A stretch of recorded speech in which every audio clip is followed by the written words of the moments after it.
হ্যাঁ কিছু আপনার সফরে যখন ভ্রমণ করবেন শরীর যখন অসুস্থ, ওটা সাবজেক্ট আলাদা। শরীর আপনি নিজেই কন্ট্রোল করতে পারেন না, চলতে পারেন না, আপনার সেন্স নাই, স্মরণ শক্তি নেই, ওই জন্য আপনি মনে করেন যে রোজা রাখেন, ওটা সাবজেক্ট আলাদা। কিন্তু আপনার সবকিছু সুস্থ থাকা সত্ত্বেও যদি আপনি রমজানের রোজা যদি না রাখতে পারেন। ইসলামের ভিত্তি কয়টা বলেন দেখি? 5টা। কালেমা, নামাজ, রোজা, হজ, যাকাত। কালেমা পড়ছেন, আপনি একটা মুসলমান ইমানদার দাবি করছেন। কালেমা পড়ার পরে আপনি নামাজ পড়তে আসেন মসজিদের মধ্যে, ভালো আলহামদুলিল্লাহ। কিন্তু নামাজ পড়ার পরে এই যে একটা বছরে একটা মাস যে আল্লাহ পাক রমজান আপনাদের জন্য যে ফরজ করে দিলেন, আল্লাহ পাক তো বলতেছেন যে আমি কোন বেদিনের জন্য আমি রোজা ফরজ করি নাই। কোন বেদিনের জন্য রোজা ফরজ করছে? কোন হিন্দুর জন্য ফরজ করেন নাই। আপনি যেহেতু কালেমা পড়ছেন, নামাজ পড়ছেন, রমজানের রোজা রাখলে আপনার সমস্যা কি? রমজানের রোজা যদি আপনি রাখতে পারেন, তাহলে আপনার মতো হতভাগা আর কি আছে? আপনি একটা গরিব মানুষ, আপনার জাকাত দেওয়ার সামর্থ্য নাই, এটা আল্লাহ মাফ করে দিছে। আপনি গরিব মানুষ, আপনার হজ করার সামর্থ্য নাই, ওটা আল্লাহ মাফ করে দিছে। কিন্তু রমজানের রোজাটা, এটা কি আল্লাহ আপনার মাফ করে দিবে? আল্লাহ স্পষ্ট সূরা বাকারার 183 নম্বর আয়াতে বলতেছেন, এটা গত জুমাও আমি আপনাদেরকে বলছিলাম। আল্লাহ পাক বলতেন, ইয়া আইয়ুহাল্লাযীনা আমানু কুতিবা আলাইকুমুস সিয়ামু কামা কুতিবা আলাল্লাযীনা মিন ক্বাবলিকুম লাআল্লাকুম তাত্তাকুন। আল্লাহ রাব্বুল আলামিন, ইয়া আইয়ুহাল্লাযীনা আমানু, হে ওই সমস্ত লোকেরা যারা ঈমান এনেছো, মানে কি আমার আল্লাহকে বিশ্বাস করেছো, না দেখে কালেমা পড়েছো, নামাজ পড়ার জন্য আসতেছো, তোমাদের জন্য আমি রমজানকে ফরজ করে দিয়েছি। আল্লাহু আকবার। কুতিবা আলাইকুম, কুতিবা কাতাবা শব্দ তো লেখা, লিখে দিয়েছি, মানে এটা খণ্ডন করার কোনো ক্যাপাসিটি নাই। আমি কোরআনের মধ্যে লিখে দিয়েছি, কুতিবা আলাইকুম সিয়াম, তোমাদের উপর আমি আল্লাহ পাক রোজাকে ফরজ করে দিয়েছি, কামা কুতিবা আলাল্লাযীনা মিন ক্বাবলিকুম লাআল্লাকুম তাত্তাকুন, যেমন নাকি পূর্বপুরুষদের পয়গম্বরদের প্রতি আমি আল্লাহ ফরজ করেছিলাম, ওরকম ভাবে তোমাদের প্রতিও রমজানকে আমি আল্লাহ পাক রোজাকে ফরজ করে দিয়েছি। বলেন না সুবহানাল্লাহ। লাআল্লাকুম তাত্তাকুন, যেন তোমরা ঈমানদার মুত্তাকিন হতে পারো, এই জন্য আমি আল্লাহ পাক রোজাকে ফরজ করে দিয়েছি। 11টা মাস যখন আমি কালেমা বললেন, নামাজ পড়লেন, নামাজ পড়ার পরে রমজান মাসে একটু নামাজের সংখ্যা বাড়ায় দিলেন।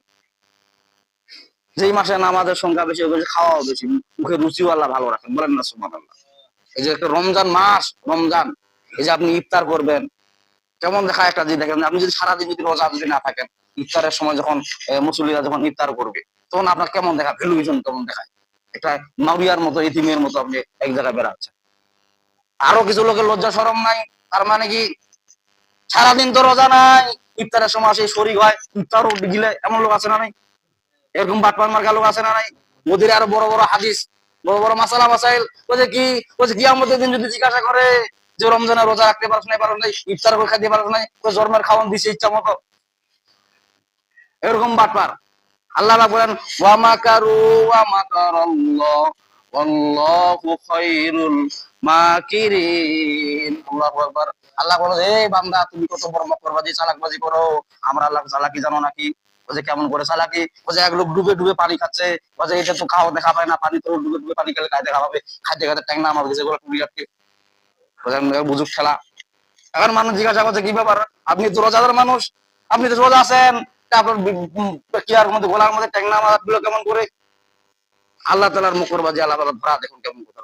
কারণ আল্লাহ তাআলা প্রমাণ করতে চাচ্ছে, যেহেতু দুনিয়ার মধ্যে বাটপারি করছে, পানির তলতে যায় বাটপারি করে ডুবে ডুবে পানি খাচ্ছে, দেখে যে আমি রোজাদার। কিন্তু না, ট্যাংনা মাছ করছে, আমি তো বাড়ি করে দিব রোজা সুজা, বলছি কেমন করে?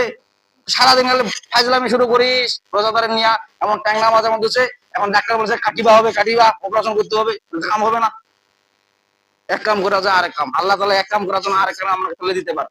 এই জন্য রোজা নিয়ে টিটকারি ফাইজলামি করবেন না। যারা রমজান মাসে রোজা পাওয়ার পরে যারা রোজা রাখে না, ইমানদার যারা দাবি করে, বলে যে আমি ইমানদার, সুস্থ শরীর নিয়ে যারা চলাফেরা করা সত্ত্বেও মনে করেন যে যারা রমজান রোজা করে, এরা আল্লাহর সাথে ফাইজলামি করে, রমজানের সাথে ফাইজলামি করে।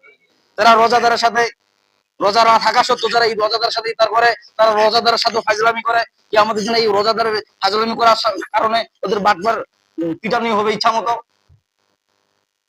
যে ইমানদারকে আজ আমি আল্লাহ কত ভালোবাসি, আমি তো তোমাকে আমি হিন্দু বানাই নাই, বানাইছি কি সাধারণ মানুষ বানাইতে নাই, তোমাকে আমি একটা ইমানদার মানুষ বানাইছি, মুসলমান মুসলিম বানাইছি। তুমি রমজান মাসে কেন রোজা রাখতে পারবা? তোমার মধ্যে এরকম নির্লজ্জ লোক আছে না? রমজান মাসে যদি রোজা রাখতে না পারেন, এর মতো হতভাগা আর দুনিয়া একটাও হইতে পারে। তা আমি আপনাদের সামনে যে আয়াতে কারিমা তেলাওয়াত করেছি, সূরা মুদ্দাসিরের 42, 43 এবং 44 নাম্বার আয়াত। সূরা মুদাসসিরের 42 এবং 43 এবং 44 নাম্বার আয়াত আমি আপনাদের সামনে তেলাওয়াত করেছি। আল্লাহ পাক এই সূরা আয়াতের মধ্যে বলতেছেন, কি বলতেছেন, যে আল্লাহ পাক দুইটা দল হবে। কয়টা দল হবে? একটা জাহান্নামী দল আর একটা জান্নাতি দল। জান্নাতি দলটা জাহান্নামী দলকে বলবে যে তোমরা সাগর নামক জাহান্নামের মধ্যে কেন এসেছো? দেখি আমার বানানি কথা নাকি বলেন? সূরা মুদাসসিরের 42 এবং 43 নম্বরের আয়াত আপনি খুলে দেখেন, কোরআন শরীফের মধ্যে সূরা মুদাসসির। আল্লাহ পাক ডাক দিচ্ছেন, হে ইয়া আইয়ুহাল মুদাসসির, হে রাসূল, হে কম্বলওয়ালা, ডাক দিচ্ছেন, মানে কম্বল মুড়ে নিয়ে রাসূল ঘুমিয়েছিলেন। তখন আল্লাহ পাক রাসূলকে বলছেন, ইয়া আইয়ুহাল মুদাসসির, হে কম্বল আবৃত্তিকারী, আপনি উঠেন। উঠে কি করেন? আপনি নামাজে দাঁড়িয়ে যান। আল্লাহ পাক আয়াত নাযিল করে আল্লাহ পাক বলছেন, জাহান্নামী জান্নাতি দলরা জাহান্নামীদেরকে বলবে, মা সালাকাকুম ফি সাকার। জান্নাতীরা বলতেছে, মা সালাকাকুম ফি সাকার, তোমরা সাকার জাহান্নামের মধ্যে কেন আসছো? কি কারণে আসছো? দুনিয়ার মধ্যে তো একসাথে চলাফেরা করছিলাম, একসাথে চার আড্ডানে দোকানে আড্ডা মারছি, একসাথে তো উঠা বসা করছি, একসাথে তো চলাফেরা করছি, একসাথে তো খানা খাইছি, একসাথে তো বাজার করছি, একসাথে তো চলাফেরা করছি, সবকিছু একসাথে করছি। তা আমি জান্নাতে গেলাম আর তুমি সাকার নামক জাহান্নামের মধ্যে কেন গেলা? কি কারণে গেলা? বলছে ভাই আমার ভুল হয়ে গেছে। বলছে কোনটা?